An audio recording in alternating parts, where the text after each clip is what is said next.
All right, so we continue our series on building good character these days. Each week we take a different good character trait. Tonight, the character trait will be integrity. And as we've been doing each week, we will use Bible verses to guide our understanding of how to be and how to live, how to demonstrate that character trait. And we'll be using video clips and interviews from the movie Hacksaw Ridge, which tells the story of real-life World War II Army medic Desmond Doss, who was a very devout Christian, and one of his strongest beliefs he took from the Ten Commandments, thou shalt not kill. He still wanted to serve his country and help other soldiers, so he wanted to enlist in the war, but only as a medic. So we've seen some scenes already, and we'll see some scenes again where it did cause some friction, but because of his great integrity, he proves himself to the other soldiers in his company. So integrity tonight, as we start off, we will start hearing echoes of all the character traits as they kind of overlap each other, because last we talked about having convictions, and before that having courage. So as we continue, we will recognize that good character traits overlap each other. So you'll hear some echoes of the conviction and the courage that we've already talked about. But tonight we're talking about integrity. And for me, integrity is a little harder to define. And I would say integrity is like, when you have integrity, that's what it's like, right? So, in the video we'll watch, it gives one good definition. But if someone asked you, like if a kid heard it for the first time and said, what does the word integrity mean? Who's got a good definition to help us? Sure. It's what you do when nobody's looking. It's what you do when nobody's looking. Very good. You do the right thing when nobody's looking. That's the person of integrity. Well said. Integrity, what you do when nobody's looking. Right. What you do in the dark, and nobody knows what goes on, just what you're allowed to have. Yeah. What your real self is. So I think that's a really good definition of it. It's being true to your real self in spite of the pressure to do otherwise. So when no one's looking, you are your real self. And even when you are pressured to be something different, integrity is maintaining your true self. That's good.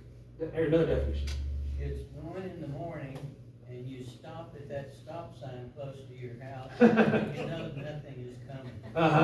Yeah. That's right. That's right. Good. We should also have integrity in the light when people are watching. Yes. Sure. Yes.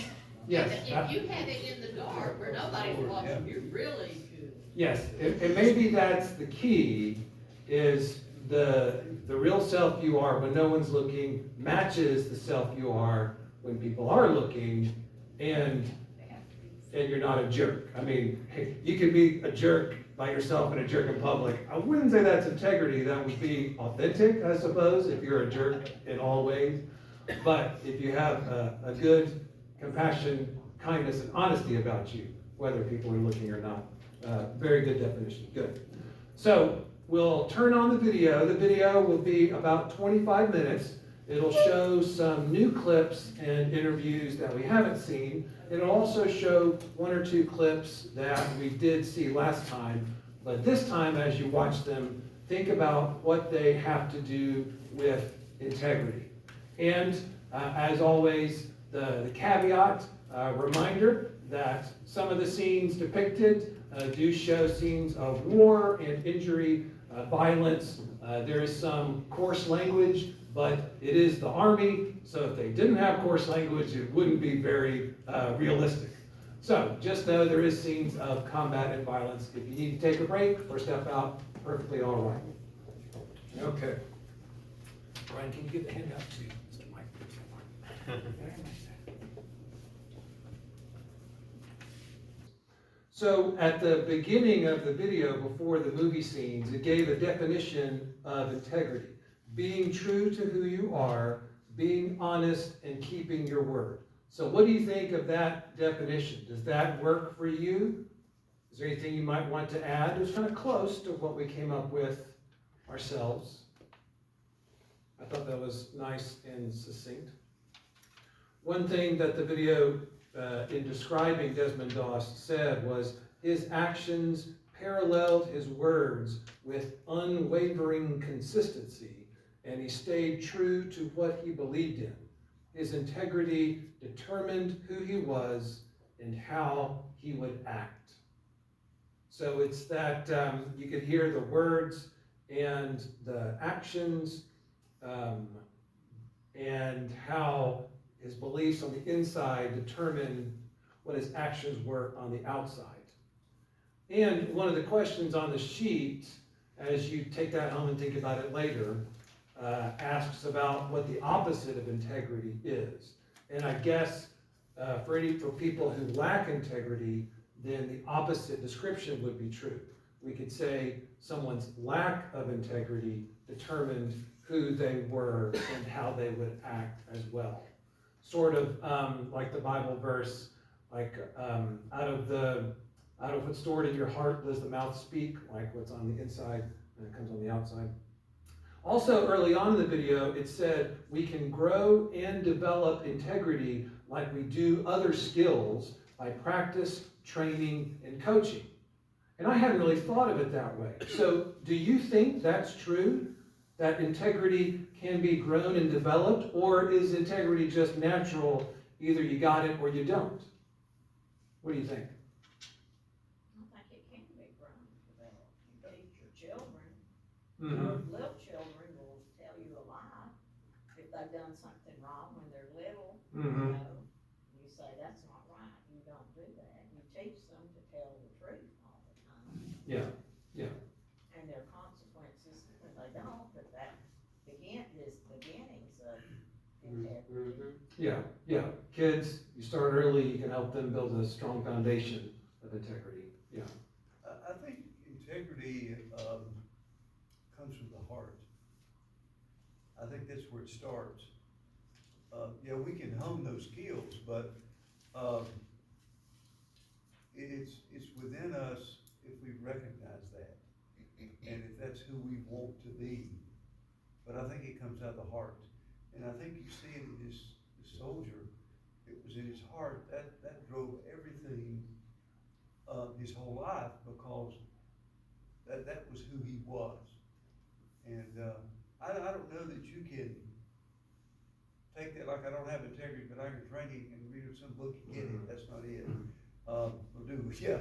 I think it's got to come out of the heart. You said the word recognition, which I wonder if that's a key part of developing, growing your integrity, because if you don't recognize, if you don't know what's in your heart, then how can your heart and your life be parallel, be in tune? Like if you don't know what's in there, then you're not going to know if you're out of tune or if you're on track or if you're genuine. There has to be a recognition of what's in your heart, what is right and wrong, what you believe, so then your life can demonstrate that. Yeah, so I see a hand back there. Somebody raise it. I was just saying, like Wayne, I think integrity, kind of like the fruits of the spirit, it's a byproduct of other things. Like if you are, in his instance, in our instance, if you're doing your best, following God, integrity will be a byproduct of that. So it's not something of I'm gonna have more goodness, or I'm gonna have more integrity, or it's not one thing that you can focus on, but it's an outpouring of, and to me that's encouraging, because if I had to focus on all the fruits and all these characteristics and how can I have more courage, and Monday I'll work on courage and Tuesday I'll work on integrity, it's hard, but if you just, focus on these things, and the goodness will be added to you. That's true. That's a really funny point. Like if we list out, good character traits, like Monday I exercise integrity, Tuesday's leg day, Wednesday, courage, Thursday biceps, you know, as if it's like a workout routine, then it would be so burdensome that I don't think we could make much progress. But because it does overlap and connect with other character traits and beliefs, I think you're right that they can kind of build upon themselves. Yeah. So how does integrity connect with or overlap the other traits that we've already talked about, like conviction and courage? How can they affect each other and influence each other? Is it like a chicken or egg question, like you can't really tell which comes first? But can they influence each other? Well, this soldier had very deep convictions. I think that fed into his integrity. And being true, not only to himself, but be true to other people. So, yeah, I think they certainly can be intertwined. Yeah, I wonder if maybe conviction might be kind of the deepest one, and so then it leads us to try and recognize, develop our integrity, which maybe integrity is the next step because it's the connector between our inner beliefs and our outer actions. And then courage might be on the outside, what we do, how we take stands, how we help and serve. So maybe they're all part of that process, like inner connected to outer, and they can all help each other grow. Like sometimes if a person is feeling kind of lost in life, but they can connect with a good church and just start doing good things, then the doing of the good things can also have like a backtracking effect as they kind of practice being good. It can help them on the inside. Also, if you're a good person on the inside, then that can lead you to do good things on the outside. Does that make sense? Well, after teaching high school for 31 years, I have seen so many students that have developed those. You know, they start out in the 9th grade and it's a different person than what usually ends up at the end. And most of the time, it's like Wayne says, you have whatever goodness is in your heart, but it hasn't quite made it to your actions and your life's things, what's going on.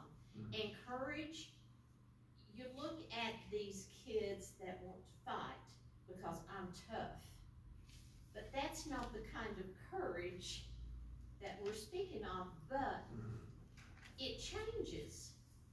Kids, I mean, they do grow. We do grow. It has to. Yeah, kids and definitely teenagers, literally their brains and like physically are changing and evolving as they learn and soak in.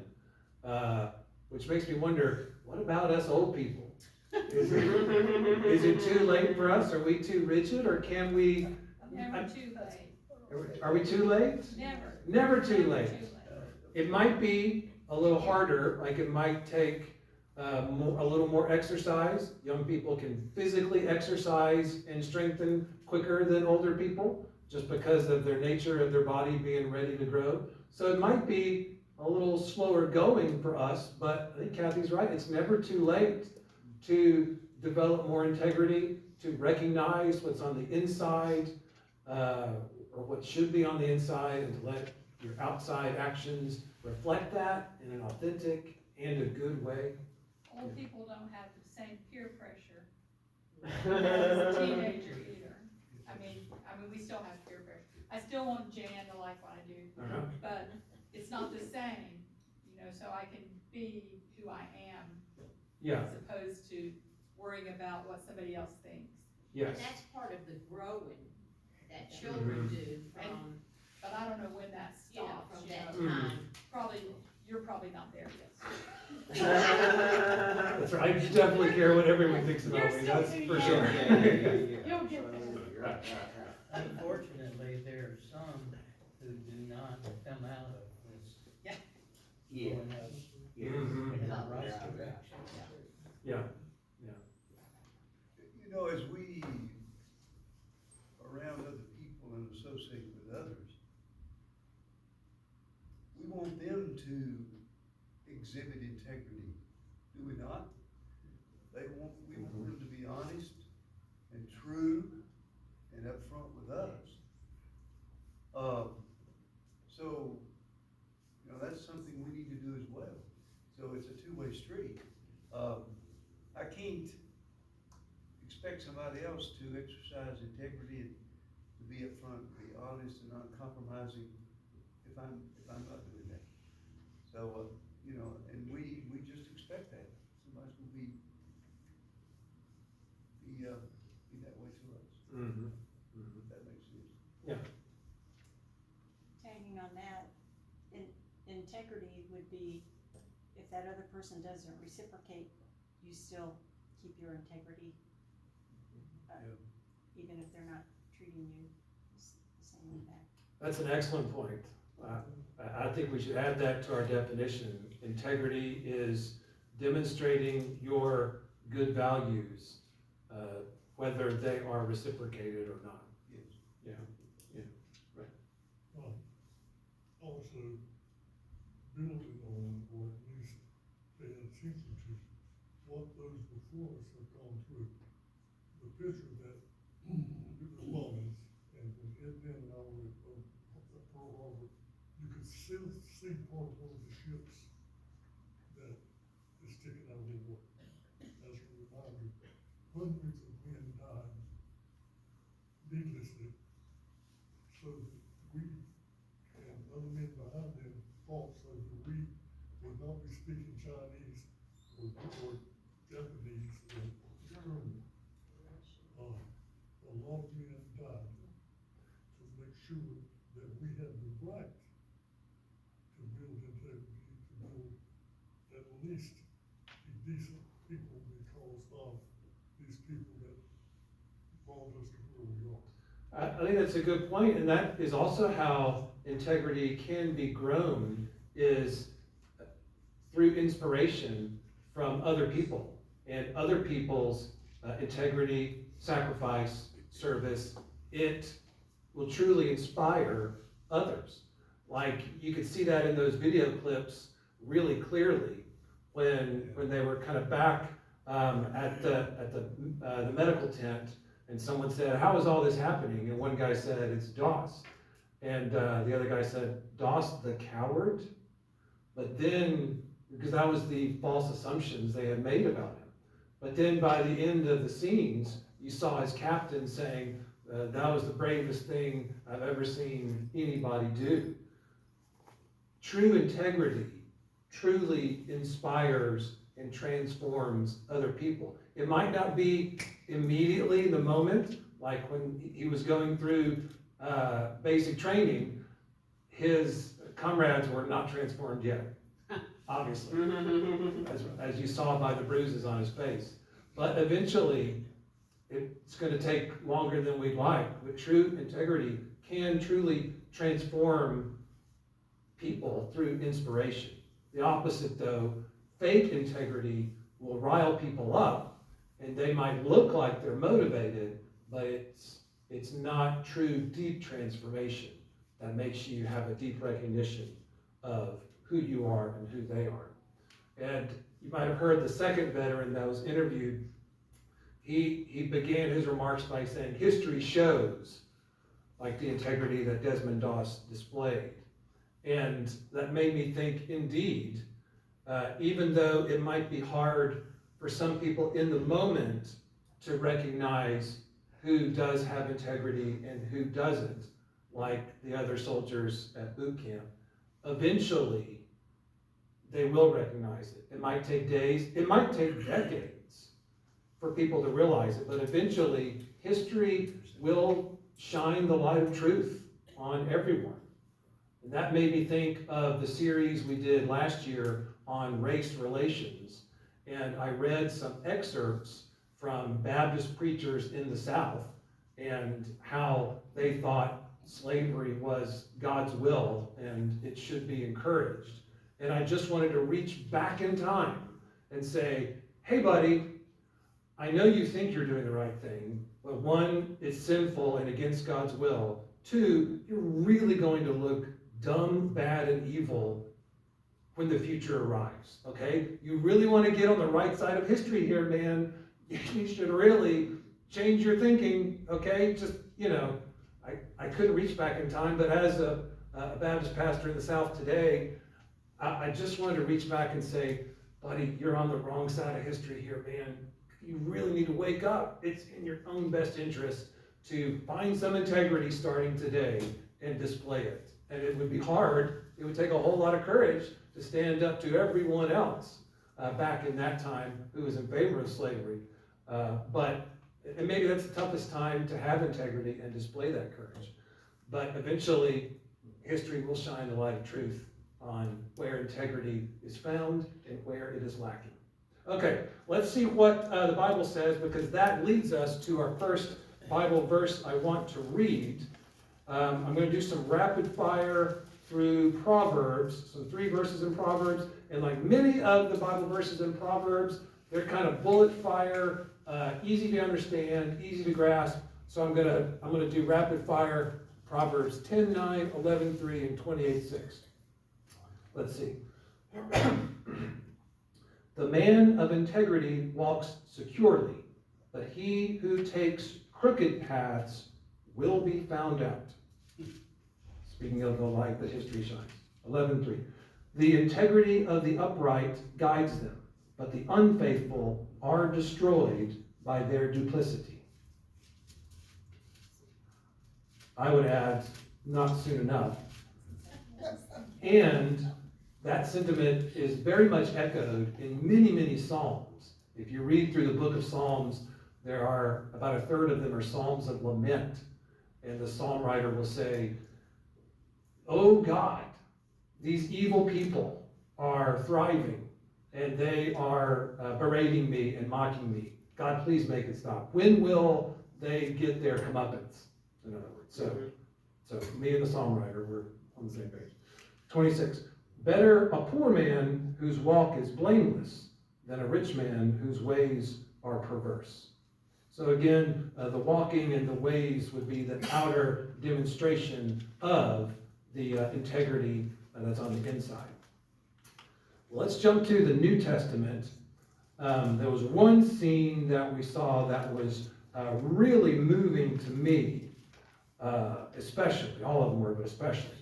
And it made me think, like Doss's main job, his role, his purpose in the military was to help his men, help the men in his company, help them stay healthy, help them, when they were injured, help them succeed. That was his main job. That was his role as a medic. But also, as a human being and as a Jesus follower, he doesn't just help his own people, he also helps all people, even people who would have considered him an enemy. Like that scene where the Japanese soldier was injured, he even worked to heal the Japanese soldier, and you heard down at the medical tent, yeah, Doss is sending all these over, even some Japanese are coming down too. So that reminded me of 2 Jesus stories. The first, in Matthew 5:43 through 47, are commands. And they say this: "You have heard that it was said, 'Love your neighbor and hate your enemy.' But I tell you, love your enemies and pray for those who persecute you, that you may be sons of your Father in heaven. He causes his sun to rise on the evil and the good, and sends rain on the righteous and the unrighteous. But if you love only those who love you, what reward will you get? Are not even the tax collectors doing that? And if you greet only your brothers, what are you doing more than others? Do not even pagans do that?" So, and remember, in the New Testament, when they talk about loving people, it's not an emotional feeling like a warm fuzzy, "I love you so much," like kind of Valentine thing. Love in the New Testament is action-oriented, it's service, it's helping, it's going the extra mile, it's carrying somebody's pack. So, in those verses, Jesus says, anybody can show love to people who are nice to you. That takes zero integrity. That is easy. But helping and serving your enemies, that requires a lot of integrity. It's kind of like if someone says, oh, yeah, I'm a nice person, but they're only nice to people they like, or people who are nice to them, and they are insensitive or jerks to anyone else, well, then they're not really a nice person. They're just kind of self-serving and are helpful to people they approve of when it's beneficial to them. But like we said earlier, true integrity is when you are kind and loving and serving to people, whether they reciprocate it or not. And thinking about that reminds me of the Good Samaritan story found in Luke 10:25-37. And I don't need to read the whole story because most people know it. And I encourage you to go back and read the details. On its face, this story is a very lovely story about some random Samaritan guy who helps a traveler that he runs into on the road, and the guy was hurt. Great. Nice story. We teach it to kids and say, be nice to people, kids. But what makes the Good Samaritan story incredible is the setup and the background of the story. The setup is that if you read the first verses and the last verses, a Bible expert was questioning Jesus and asked, hey, Jesus, I know the Bible says to love your neighbor as yourself, but who's my neighbor? Which is a good question. So Jesus then tells this story about what it means to be someone's neighbor. So that's the setup. The background is that at this time, Jews hated Samaritans. They thought Samaritans were from Samaria, like this other region. So they thought Samaritans were dirty, dumb foreigners who definitely couldn't be trusted and did not practice a good religion. So Jesus telling the story would have blown people's minds.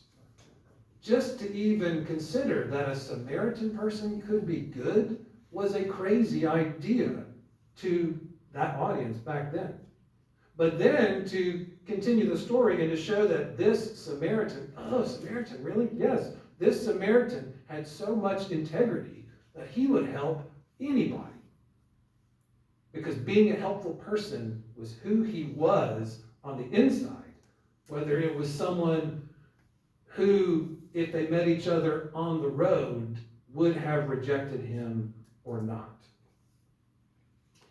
So, I encourage you to take the handouts for today and be thinking about those questions as you ponder how you've seen integrity, what it looks like to you, what it feels like when you felt your integrity kind of put under pressure, and how to show it and when to show it. What does the opposite of integrity look like?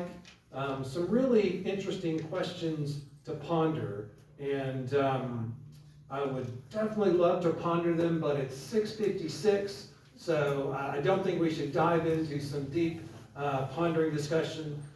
So definitely take the handouts home and ponder them yourselves. Think about how can you show integrity this week now that you've really done a deep dive in what it means. So that involves a recognition of what's on the inside, and does it match what you're doing and saying and how you're treating people on the outside, whether they are a Samaritan, a Japanese, a U.S. American, someone you might consider your enemy, someone who might mistreat you if they had the opportunity. So let your integrity be challenged this week, and see how it holds up. Go in peace to love and serve the Lord.